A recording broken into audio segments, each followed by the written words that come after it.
The whole thing is the crime scene. Some things are more important than others. You just need to figure out what's important and what's not, okay? There's going to be everything there from hair fibers to blood that you don't see. So if you need... The kids come in here with a preconceived notion about the crime scene investigation. They're always trying to figure out what's next and what's coming up. One thing it does, it sort of satisfies the detective in all of us. And it's a blast to teach. I'm very fortunate. It's very much more hands-on, very much more student interactive. Because it's so similar to the TV shows and things that that are popular now, it makes that so much more interesting because you're not just sitting in a class taking notes or listening to a teacher dictate information to you. Just about all of it is hands-on in here, everything we do, and gets you involved, and it's more enjoyable than sitting listening to lectures. It's a class that you don't get in like most other schools. There's not that many forensic science programs around, so I think it's a good opportunity for students here at Penn High School. What we've asked them to do is to lean on prior knowledge of the analysis that they've done to date, to use that knowledge to solve a crime. It really came with the conversation that I had with the Forensic 2 kids. They used their expertise and knowledge to set everything up.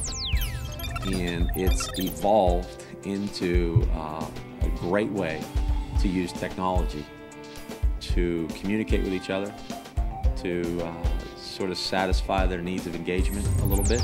What we're doing right now with the wiki space, it's a big step for everyone because it's a new thing. Nobody really blogged before. It's definitely a benefit to have in all classes, and there's so many more tools and things you can learn about just by having the World Wide Web at your fingertips. We post anything we find out about our scene up on the wiki spaces, and then anyone else from our group can look at it so that they know what we're doing and help them figure out what they need to do.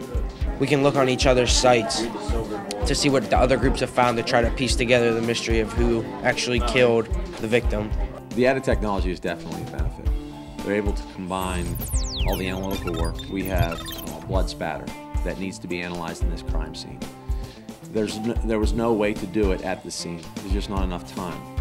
But because of computer modeling that we have, the group that was responsible for that can now use the laptops to analyze the pictures and take particular measurements and put that into the computer model and analyze the blood spatter, and they're not there anymore.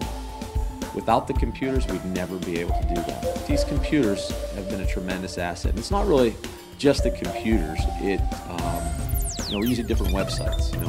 Our Forensic 2 students have created a rubric for each part of the analysis, and now we're using wiki spaces to communicate with each other. So we would not be able to do it without the technology that's been added to this classroom.